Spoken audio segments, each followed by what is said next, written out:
안녕하세요. 정관영입니다. 오늘 방송 주제는 사회복지와 사회적 경제. 가장 유사한 분야예요. 두 분야가 우리나라는 아닌데, 우리나라에서는 아닌데, 사회적 경제가 출발한 유럽에서는 이 사회적 경제를 사회복지와 떼낼래야 떼낼 수가 없습니다.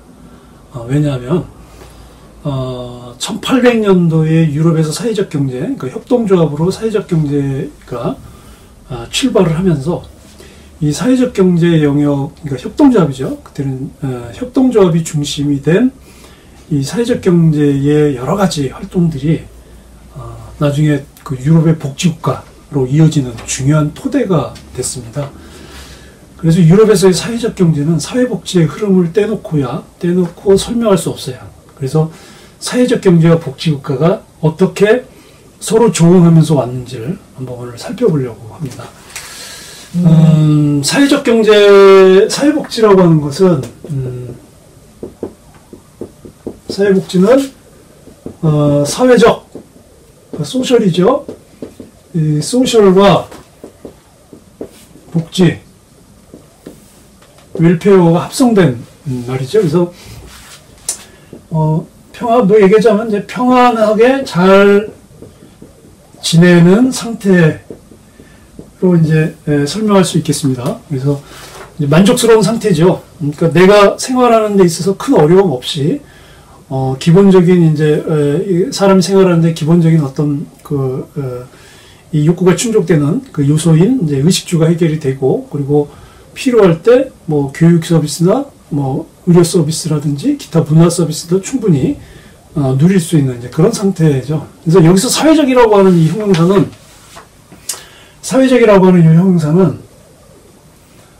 개인이 아니죠. 그러니까 그 사회를 구성하는 구성원들이 모두가 구성원 전체가 행복한 상태를 의미하는 형용사예요. 이 사회적이라고 하는 것은.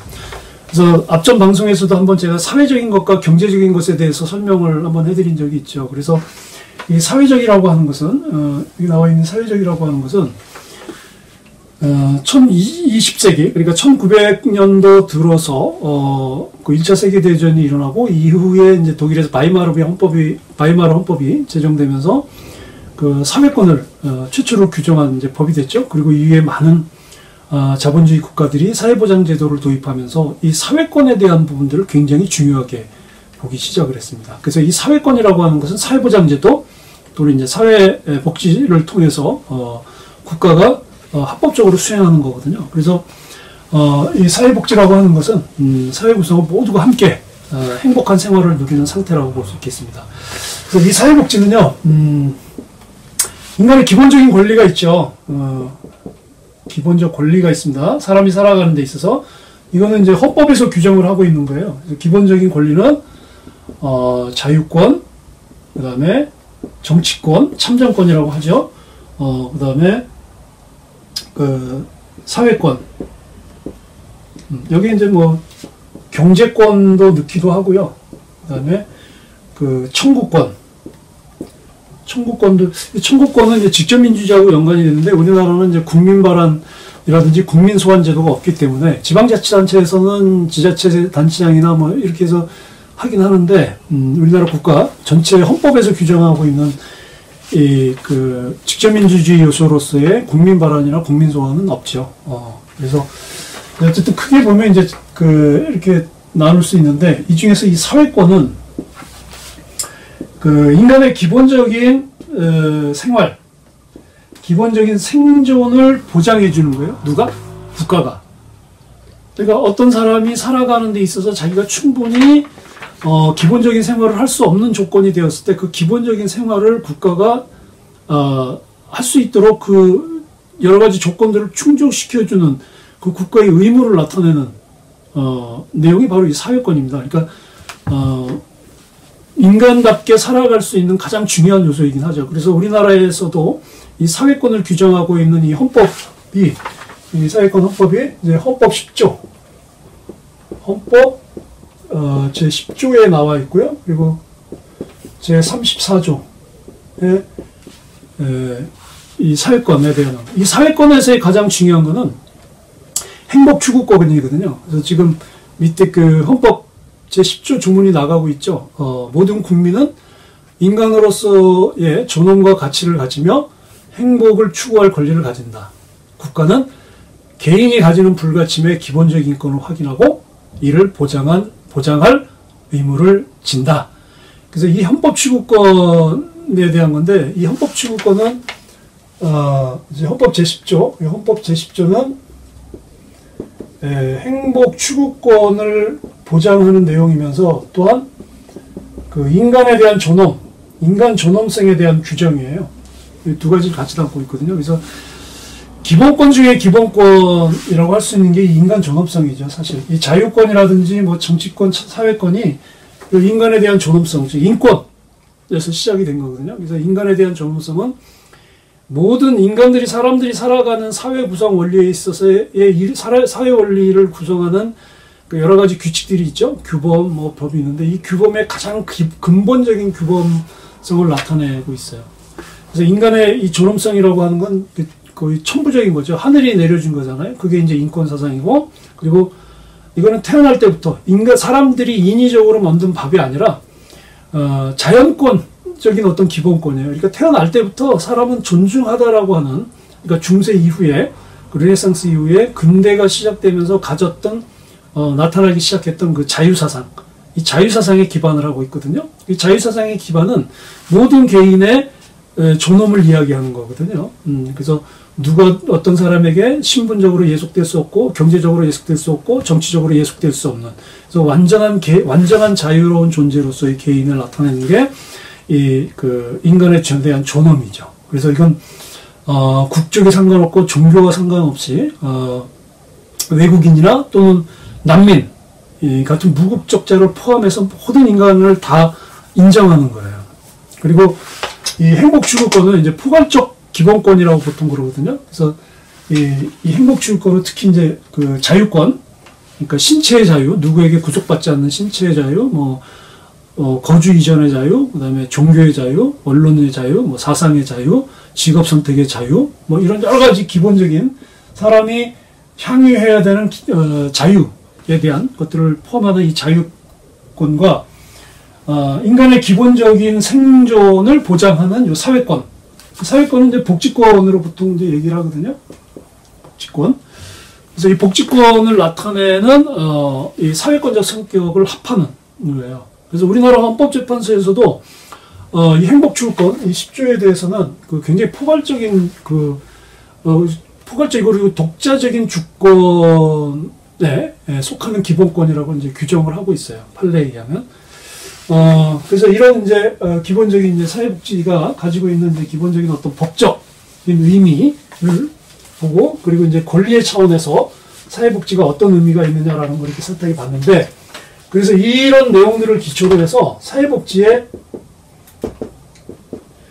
기본적 가치가 있습니다.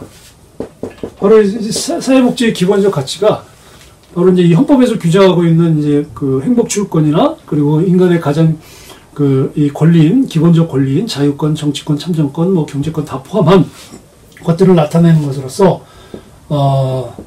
인간에 대한 존엄성, 그리고 생존권 보장, 생존권 또는 생존권 보장, 그리고 사회연대. 이게 사회복지의 기본적인 가치예요. 예. 그래서 가장 첫 번째가 이제 인간에 대한 존엄성이잖아요. 그래서 이 사회복지의 기본적인 이 가치가 형성되는 데 있어서, 그 기반이 됐던 게 사회적 경제예요. 그래서 이 사회적 경제의 발전 과정을 보면, 1800년대 유럽이 그 배경이 되는 거죠. 이게 이제 사회적 경제가,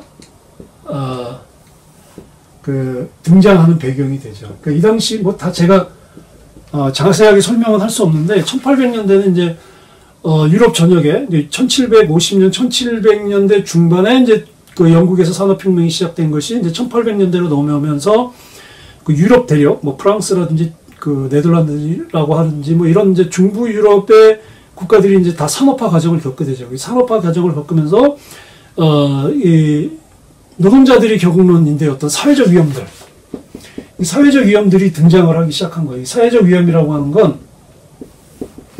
어떤 특정 노동자만이 겪게 되는 어떤 위험이 아니라 생계에 대한 위협이라든지 아니면 생존에 대한 위협이 아니라 모든 노동자가 겪을 수 있는 모든 노동자들이 겪을 수 있는 위험이에요. 근데 이 위험은 뭐하고 연관이 되느냐? 생계하고 연관이 되는 거예요. 근데 생계가 뭐예요? 노동자들이 생계를 유지할 수 있는 거는 노동 아니겠어요? 노동을 통해서 임금을 받는 거잖아요. 그러니까 임금을 받을 수 있는 노동을 못하게 되는, 그 노동을 할 수 없도록 만드는 요인, 그게 사회적 위험이에요. 그럼 뭐겠어요? 일을 할 수 없는 이제 직업이 없는 실업이라든지 일하다가 다치는 뭐 산재, 그 다음에 아파서 일 못하는, 그래서 이제 이런 질병, 그래서 늙어서, 나이가 들어서 일을 못하게 되는 이제 노후. 근데 이런 것들이 이제 사회적 위험으로 등장을 한 거죠. 근데 이런 사회적 위험들을 초기에는 1800년대 초기에는 이게 협동조합 방식으로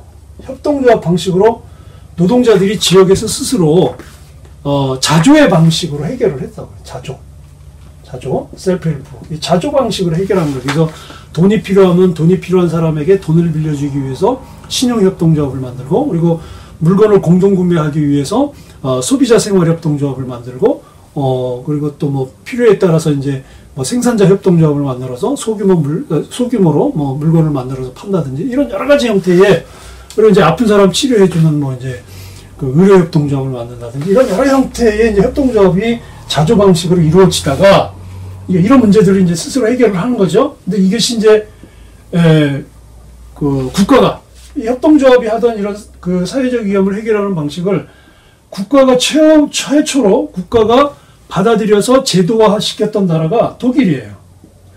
그래서 1883년에 독일이 최초로 의료보험을 시작을 하죠. 그리고 1884년에 산재보험을 도입을 합니다. 이제 이렇게 시작이 돼가지고 1900년대 초, 그리고 1910년, 15년에까지 걸쳐서 유럽 대륙이 대부분 이 4대 보험을 도입을 하게 돼요. 그래서 이 노동자, 독일이 시작한 이 사회보험제도의 도입은, 나중에 이 사회적 경제 영역, 이 협동조합이 했던 이런 어떤 자조와, 그리고 어떤 사회적 위험을 해결하기 위한 여러 가지, 사회보장이죠. 이런 어떤 것들을 이제 국가가 맡아서 하게 되는 이제 계기로 발전되는 거죠. 그래서, 유럽에서 사회복지가 발전하게 되는 중요한 그 토대, 또는 그 흐름은 이 사회적 경제에 있는 거예요. 그래서 아까 말씀드린 것처럼 그래서 사회적 경제와 사회복지는 뗄래야 뗄 수 없는 관계가 되는 거죠. 도표로 보면, 근데 이제 그 뒤로 이제 흐름으로 보면 이제 이렇게 돼요. 1750년에서 이제 여기서 산업화가 이제 시작이 되죠. 그다음에 이제 1800년대 들어오면서 여기서 이제 1800년대 사회적 경제가 이제 출발을 시작해요. 등장을 하죠. 사회적 경제가 1800년대에서 이제 1834년에 로치데일 협동조합이 나오기 시작하면서 쭉 올라가요. 그러다가 1945년 이제 케인즈 복지국가가 수립이 되거든요. 이 케인즈 복지국가가 수립이 될 때까지 최고조에 올라요. 근데 이때 그 1945년도에 복지국가가 등장을 하죠. 이게 이제 복지국가가 등장을 하는 거거든요. 복지국가가 등장을 하면서 이 사회적 경제가 서서히 이제 다운이 되는 거죠. 왜냐면 사회적 경제가 했던 일들을 이제 국가가 하기 시작을 하니까. 그러니까 사회적 경제는 점차 감소하고, 협동조합은 감소하고, 그리고 이제 복지국가는 점점 이제 하다가, 이게 이제 1970년대, 그리고 80년대를 거치면서, 복지국가가 점점 쇠퇴하기 시작을 합니다. 그러다가 이제 1990년대 들어오면서 복지국가가 점점 이렇게 쇠퇴해 가는 와중에 이제 프랑스, 이태리를 중심으로 해서 사회적 협동조합이라든지 사회적 기업과 같은 이제 그 사회적 경제 조직이 등장을 해요. 이렇게 점선으로 하면 안 되겠네. 이렇게 해서 다시 올라오게 되니까 그러니까 복지국가가 쇠퇴해서 재편되는 과정에서 사회적 경제가 다시 등장을 하게 되는 거죠. 계속 올라가겠죠. 지금 유럽 같은 경우는 유럽연합 그 GDP의 25%가 사회적 경제가 생산하는 그 국민 총소득의 비율을 점하고 있어요. 그래서 여기서 나오는 이제 지금 여기서부터 시작되는 요거는 이제 새로운 사회적 경제입니다. 새로운 사회적 경제. 그래서 여기서 지금 이제 이 1990년대 이후의 새로운 사회적 경제는 이때 사회적 경제는 달라요. 그래서 이 유럽에서의 새로운 사회적 경제는 이 복지국가는 국가가 이 사회보장 제도를 독점하는, 그러니까 국가가 조세로 걷어들인 돈으로 일괄적으로 이제 그 사회복지 급여를 제공하는 이제 방식이었다면 이후에 복지국가가 재편되는 과정에서 사회적 경제가 다시 등장을 하고 그리고 국가는 국가가 하던 이 사회복지 서비스를 사회 서비스로 전환을 합니다. 사회 서비스를 전환하면서 여기에 시민사회가 참여를 해요. 그래서 국가와 시민사회가 참여하는 일종의 협치, 거버넌스죠. 지금 거버넌스 구조의 형태로 유럽에서는 새로운 사회적 경제라고 하는 형태로 지금 가고 있습니다. 그래서 이 새로운 사회적 경제는 지금 이제 복지국가가 축소되고 재편되는 과정에서 국가가 독점적으로 수행해왔던 사회복지 서비스를 사회 서비스로 전환하면서 여기에 이 사회 서비스 제공 주체로서 시민사회가 협동조합이나 사회적 기업 방식으로 사회 서비스를 제공하고 국가는 거기에 대해서 바우처 형태로 해서 재정을 지원하는 지금 그런 형태로 지금 돌아가고 있고 우리나라는 이게 지금 두 개가 같이 나타나고 있죠. 그러니까 국가가 일반 예산, 그러니까 조세로 재정이 마련되는 일반 재원으로 급여를 제공하는 사회복지 서비스와 이 한 축이 있고 그리고 전자바우처로 제공되고 있는 그 급여인 이제 사회 서비스가 또 한 축이 있어서 이 두 축이 같이 가고 있어요. 우리나라 같은 경우는. 근데 여기서 이제 유럽처럼 우리가 이 사회적 경제가 이 사회 서비스를 제공하는 역할을 못 하고 있는 거죠. 왜냐? 우리나라에서는 이 사회적 경제 출발이 관주도로 가고 있는 거예요. 그리고 이건 일자리 정책으로 가고 있어요. 그러니까 고용 취약계층들, 이 고용 취약계층들에게 일자리를 하기 위한 어떤 특수한 영역으로서 국가가 주도하는 일자리 정책으로 그냥 완전히 축소돼 버렸기 때문에 지금 유럽처럼 어떤 그 국가와 시민사회가 협치를 통해서 새로운 사회 서비스를 제공하는 이제 국민이나 어떤 욕구를 가지고 있는 대상들에게 새로운 방식으로 서비스를 제공하는 이런 형태의 사회적 경제가 아니라는 거죠. 그래서 앞으로 한국 사회의 과제일 것 같아요. 그래서 앞으로 한국 사회 방향은 저는 이제 그렇게 봐요. 한국 사회 방향은 이 포괄적 안전을 보장하는 국가로 가야 된다. 포괄적 안전을 보장하는 국가로 가야 이 국가에 대해서 국민들이 신뢰를 가질 수 있죠. 그래서 저는 이 포괄적 안전을 보장하는 국가를 사회적 자유국가로 규정을 하고 있습니다. 제가 그리고 있는 한국 사회 국가 모델이에요. 그러니까 제가 지금 한국형 사회적 경제를 계속 연구하고 있고, 그리고 이 한국형 사회적 경제 모델을 그러니까 자유라고 하는 자본주의의 기본적인 어떤 그 이념인 이 자유 원리가 시작됐던 유럽의 그 자유사상, 그 자유주의 사상을 한편으로 받아들이면서 우리 한국 사람들의 어떤 정신 원형인 우리의 지혜 유산인 우리의 전통 사상, 그죠? 그걸 이제 제가 천지인 경제론으로 부르고 있는데, 이제 이것이 결합된 새로운 경제 담론으로서 만들어지는 국가가 사회적 자유국가예요. 그러니까 자유국가라고 하는 것은 기본적으로 개인의 자유가 시장을 통해서 보장되는 국가가 자유국가거든요. 그러니까 자본주의의 기본적인 출발인 사유재산을 통해서 개인의 노동으로 벌어들인 수입에 대해서는 철저하게 개인의 소유로서의 사유재산을 보장하지만 그러나 사회적으로 생산되는 부에 대해서는 사회적 소유라고 하는 또 다른 소유 방식을 가져야 된다는 거예요. 그리고 이 사회적이라는 의미가 갖고 있듯이 국민 개개인이 경험하고 있는 점점 많아지고 있는 이런 새로운 사회적 위험에 대해서 국가가 그리고 시장과 그리고 시민사회가 함께 이 거버넌스 구조를 통해서 문제를 해결하고 또 예방하고 또 이에 대해서 새로운 어떤 이 보장 체계를 만드는 이 사회적인 국가, 이 두 개가 같이 가야 된다고 봐요.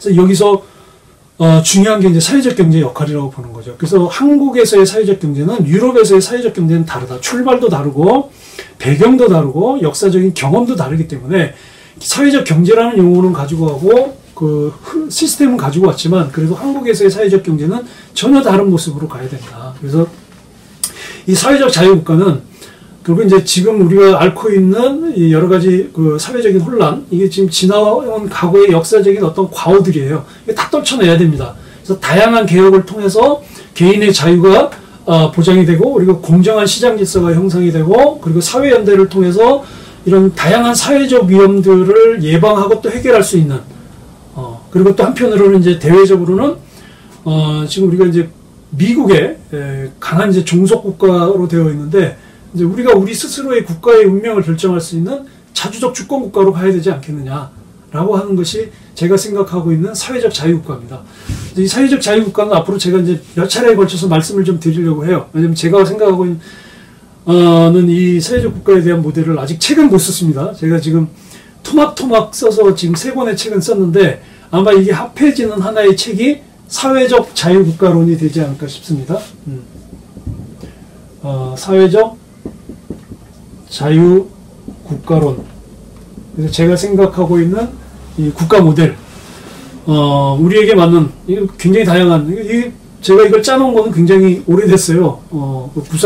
그러니까 이제는 사회적 경제다부터 시작을 해서, 사회 서비스 창업에 대한 책, 그리고 올해 그 사회적 기업론까지 이렇게 토막토막 주제별로 써오긴 했는데, 그 3개의 책을 흐르는 관통하는 흐름은, 맥은 이거거든요.